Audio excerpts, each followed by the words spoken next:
देशाची राजधानी दिल्लीमध्ये राजकीय घडामोडींना वेग आलाय। राजकीय रणनीतिकार प्रशांत किशोर यांनी पुन्हा एकदा शरद पवारांची भेट घेतली। तिसरी आघाडी उभारण्यासाठी आता पवार मैदानात उतरल्याचं दिसतंय। पवारांनी उद्या विविध राजकीय पक्षांच्या नेत्यांची तसंच विचारवंतांची बैठक बोलावलेली आहे।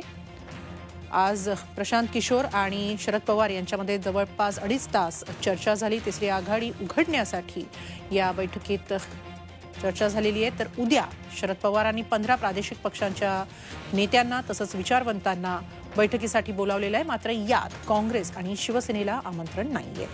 दिल्लीमध्ये नेमकं काय घडतंय पाहूया हा रिपोर्ट। शरद पवारांचा पॉवर गेम सुरू। तिसऱ्या आघाडीच्या हालचालींना वेग। काँग्रेसला दूर ठेवत राष्ट्रमंचाची स्थापना। शस्त्रक्रियेनंतर बरे झालेले शरद पवार दिल्ली मुक्कामी आले आणि पुन्हा एकदा नवे राजकीय वारे वाहू लागले। राजकीय रणनीतिकार प्रशांत किशोर यांच्यासोबत 6 जनपद निवासस्थानी पवारांनी तब्बल 2.5 तास चर्चा केली। गेल्या 15 दिवसांतली दोघांची ही दुसरी भेट। 2024च्या लोकसभा निवडणुकीत भाजप विरोधी वातावरण तयार करण्याचा प्रयत्न सुरू झालाय। त्या दृष्टीनं पवारांनी मंगळवारी 15 राजकीय पक्षांच्या नेत्यांची बैठक बोलावली आहे। सर्व विरोधकांना एकजूट करण्याच्या विषयावर पण चर्चा होणार आणि पवार साहेबांनी हे पुढाकार घेतल्यानंतर आधी ज्या पद्धतीने पवार साहेबांनी सांगितलं होतं की सर्व विरोधक यांची मूड बांधण्याचं काम मी करेल, त्या कामाची सुरुवात उद्यापासून सुरू होते। मात्र या बैठकीचं निमंत्रण काँग्रेसला देण्यात आलेलं नाही। काँग्रेसला बाजूला ठेवून अन्य समविचारी प्रादेशिक पक्षांची आघाडी स्थापन करता येऊ शकते का, या मुख्य प्रश्नावर ही खलबतं सुरू आहेत आणि त्या दृष्टीने प्रशांत किशोर हे एक प्रकारे समन्वयाचं काम करत आहेत। भाजपमधून बाहेर पडलेले मंत्री यशवंत सिन्हा यांनी 2018 मध्ये राष्ट्रमंचचा पाया रचला।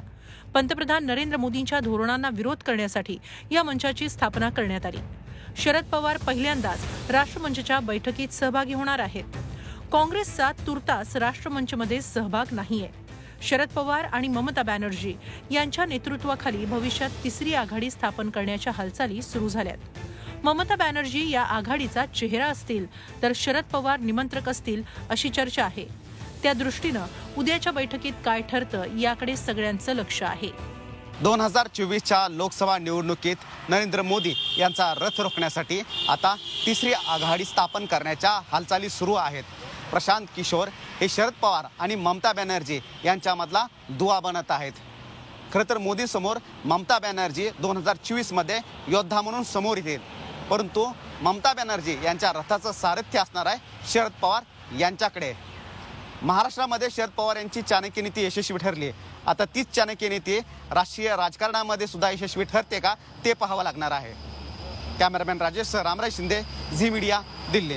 म्हणजे एकीकडे तिसऱ्या आघाडीच्या हालचाली सुरू झालेल्या असताना काँग्रेसची ही महत्त्वाची बैठक होती आहे। पक्षाच्या अध्यक्ष सोनिया गांधी यांनी गुरुवारी 24 जूनला बैठक बोलावली आहे। वर्तमान राजकीय स्थितीवर या बैठकीत चर्चा केली जाणार आहे। काँग्रेसचे सरचिटणीस, राज्यांचे प्रभारी तसंच प्रदेशाध्यक्ष यांच्यासोबत सोनिया गांधी यावेळी चर्चा करणार आहेत।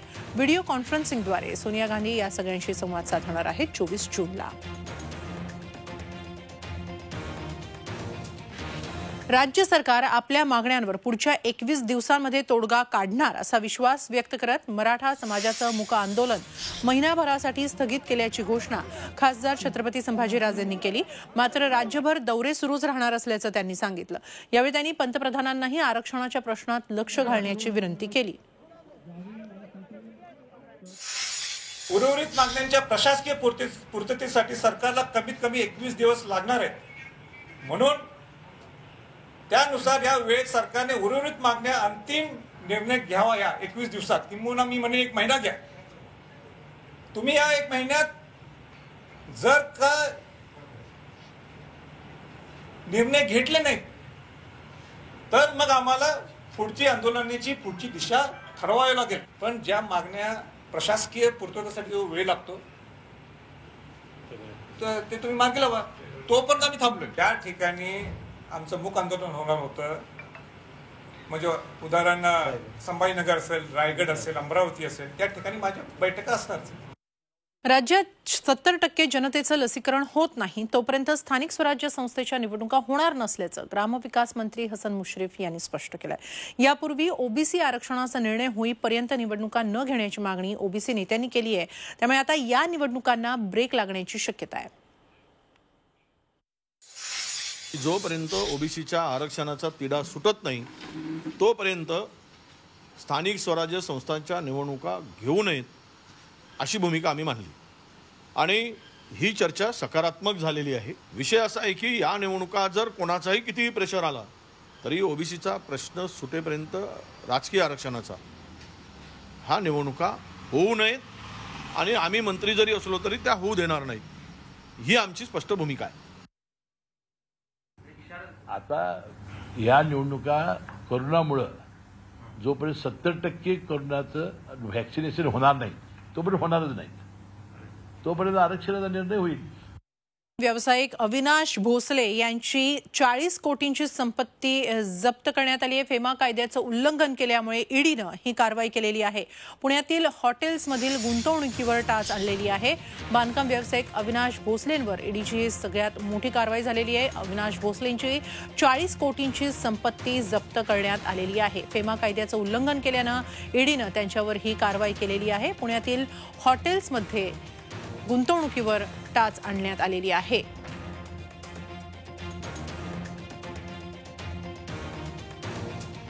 बांधकाम व्यावसायिक अविनाश भोसले यांची गेल्या काही दिवसांपासून ईडी चौकशी सुरू आहे आणि फेमा कायद्याचं उल्लंघन केल्यामुळे त्यांच्यावर आता ईडीनं कारवाई केलेली आहे. त्यांची 40 कोटींची संपत्ती जप्त करण्यात आलेली आहे. पुण्यातील हॉटेल्समधील गुंतवणुकीवर ही कारवाई करण्यात आलेली आहे. ईडीनं ही कारवाई केलेली आहे.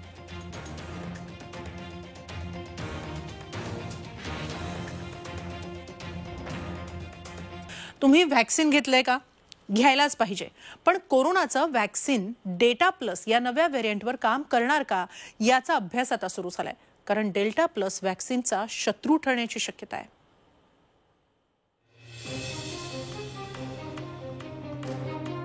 डेल्टा प्लस झालाय व्हॅक्सिनचा दुश्मन. डेल्टा प्लसचं रोगप्रतिकारक शक्तीला आव्हान. डेल्टा प्लसमुळे लसही ठरणार कुचकामी. भारतात सापडलेल्या कोरोना डेल्टा प्लस व्हायरसचा अख्ख्या जगालाच धोका आहे. या व्हायरसनं स्वतःला असं काही बदललंय की कोरोनावरची औषधं आणि लसही प्रभाव पाडू शकेल का याबद्दल शंका आहे. डेल्टा प्लस त्याच्यामधल्या स्पाइक प्रोटीनच्या मदतीनं पेशींवर आक्रमण करतो. हा व्हायरस रोगप्रतिकारक शक्तीवर जबरदस्त हल्ला करतो.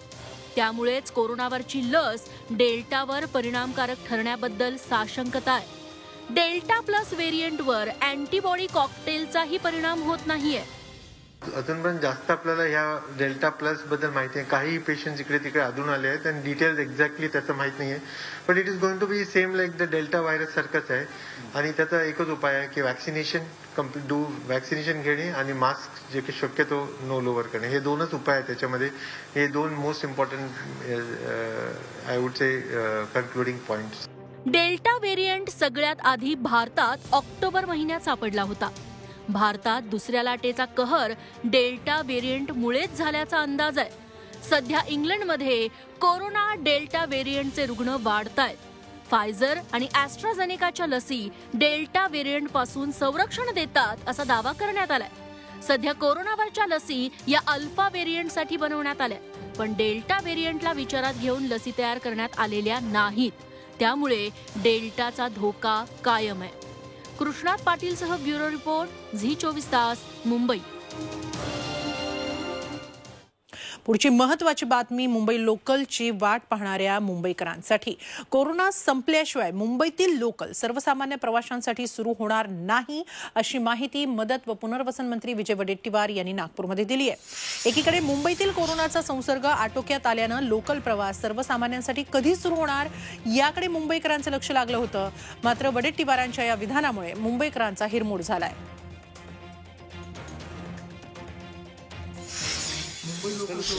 मुंबईची लोकल कोरोना संपल्याशिवाय सुरू होणार नाही. मुंबईची लोकल कोरोना संपल्याशिवाय सुरू होणार नाही.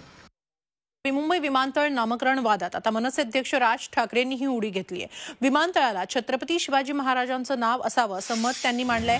तर छत्रपती शिवाजी महाराजांचं नाव आल्यावर बाकी कुठलंही नाव हा वादाचा विषय होऊ शकत नाही असं म्हणत भाजप नेते प्रवीण दरेकरांनी याला पाठिंबा देऊ केलाय. दुसरीकडे विमानतळाला बाळासाहेब ठाकरेंच्या नावाचा GR निघाला असल्यामुळे वाद नको अशी भूमिका शिवसेना खासदार अरविंद सावंत यांनी मांडली आहे.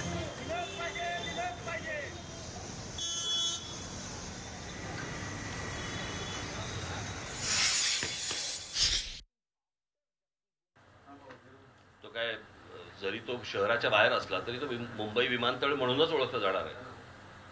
म्हणजे त्याचा जो कोड नंबर जो आहे तो BOMच येणार आहे, इंटरनॅशनल कोड त्याचा. त्याच्यामुळे ते मुंबई विमानतळ आहे. मुंबई विमानतळाला छत्रपती शिवरायांचं नाव आहे. त्याही विमानतळात छत्रपती शिवाजी महाराजांचंच नाव असणार आहे. आजही तुम्ही जर गेलात तर डोमेस्टिकला पण छत्रपती शिवाजी महाराजांचं नाव आहे आणि त्या आंतरराष्ट्रीय ह्याला पण इथे जागा नसल्यामुळे तो विमानतळ तिकडे आपण एक्सटेन्शन आपण ते केलेलं आहे. त्याच्यामुळे त्याला शिवाजी महाराजांचंच नाव असेल असं मला नक्की वाटतं. मला असं वाटतं छत्रपती शिवाजी महाराजांचं नाव आल्यानंतर खरं तर बाळासाहेब आज स्वतः त्यांनी सांगितलं असतं महाराजांचं नाव दिलं पाहिजे. त्याच्यामुळे याच्यावरती महाराजांच्या नावावरती चर्चा काय होऊ शकते. राज ठाकरे साहेबांनी सांगितलेली भूमिका हे महाराष्ट्रात सर्वमान्य व्हायला काही हरकत नसावी. कारण छत्रपती शिवाजी महाराजांचं नाव आल्यावर बाकी कुठलीही नावं त्या ठिकाणी वादाचा विषय होऊ शकत नाही. आणि मला वाटतं छत्रपती हे महाराष्ट्राचे होते, देशाचे होते आणि त्याच्यामुळे कुठल्याही पक्षाचा नेता छत्रपती शिवाजी महाराजांच्या नावावर वादविवाद निर्माण करेल असं वाटत नाही. महाराष्ट्र शासनाचा GRही निघाला की वंदनीय हिंदू हृदय सम्राट शिवसेना प्रमुख बाळासाहेब ठाकरेंचं नाव या नव्या मुंबईतील विमानतळाला देण्यासंदर्भातला त्यांचा GRही निघालेला आहे. आणि वाईट एकाच गोष्टीचं वाटतं की वंदनीय शिवसेना प्रमुखांबद्दल त्यांच्या मनात किती प्रेम आणि आदर आहे हे मात्र यात व्यक्त झालं. हा हे खेदजनक आहे. वारकरी संप्रदायात कीर्तनाला अनन्यसाधारण महत्त्व आहे. अभंग, ओव्या, आर्या यांची सांगड घालून प्रबोधन करणारी ही कीर्तन कला. यातून फक्त भक्तीच नाही तर समाज जागृती आणि प्रबोधनाचं काम आजवर करण्यात आलंय. म्हणूनच आता चक्क इंग्रजीतून कीर्तनाची शाळा सुरू झाली आहे. कुठे पाहूया.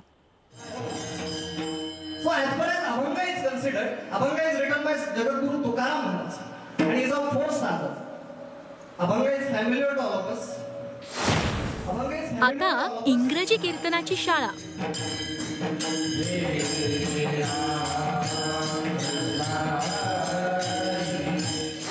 इंग्रजीतून ऐका हरिभक्तीच्या कथा.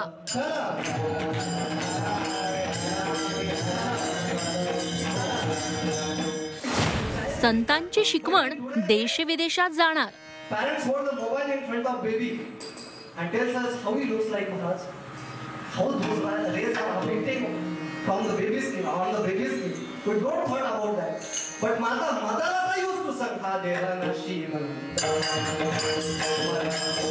हे प्रमोद महाराज डुकरे शिर्डीजवळच्या बाभळेश्वर मध्ये सद्गुरू नारायणगिरी महाराज गुरुकुलमध्ये ते BSc विद्यार्थी आहे. एकीकडे न्यूटनचे नियम शिकताना ते इंग्रजीतून कीर्तनाचे धडेही गिरवतायत. गुरुकुलातले 20 विद्यार्थी असंच इंग्रजीतून कीर्तन करायला शिकतायत. आपल्या वारकरी संप्रदायाची महती इंग्लिशमधून आणि पाश्चात्य देशांना कळावी या उद्देशानं श्री नवनाथजी महाराज म्हस्के यांनी आम्हाला इंग्लिशमधून कीर्तन करण्याचं प्रशिक्षण या ठिकाणी या गुरुकुलात ते मला देत आहेत. समाजाचं प्रबोधन करण्याचं काम कीर्तन कला करते. या कलेला भाषेच्या बंधनात न अडकवता जगभरात त्याचा प्रचार व्हावा, संत साहित्य त्यांची शिकवण देशविदेशात पोहोचावी यासाठी नवनाथ महाराज म्हस्के विद्यार्थ्यांना तयार करतायत. केवळ मराठीतच नाही तर हिंदीमध्ये सुद्धा आपलं साहित्य समाजाच्या समोर ठेवलेलं आहे. आणि म्हणून त्याचबरोबर आता मराठी हिंदीबरोबर ही इंग्रजी भाषेतून मुलांनी तत्वज्ञान वारकरी संतांचं मांडावं हा उद्देश या गुरुकुलाच्या माध्यमातून आम्ही साध्य करतोय. इंग्रजी कीर्तनाच्या माध्यमातून ग्लोबल वॉर्मिंग पासून ते दहशतवादापर्यंत सर्व विषयांवर ही मुलं प्रबोधन करतात. आता संत साहित्याची ही पताका साता समुद्रापार न्यावी हीच शुभेच्छा. प्रशांत शर्मासह ब्युरो रिपोर्ट, झी 24 तास, शिर्डी. बैलांच्या झुंजी, बैलगाड्यांच्या शर्यतीवर बंदी असताना देखील कल्याण ग्रामीण भागात बैलांच्या झुंजी आणि बैलगाड्यांच्या शर्यती सर्रासपणे होत असल्याचं अनेकदा समोर आलेलं आहे. आता शहरामध्ये देखील हे पेव फुटलेलं आहे. डोंबिवली शहरातलं ही बुल फाईट आपण पाहतो.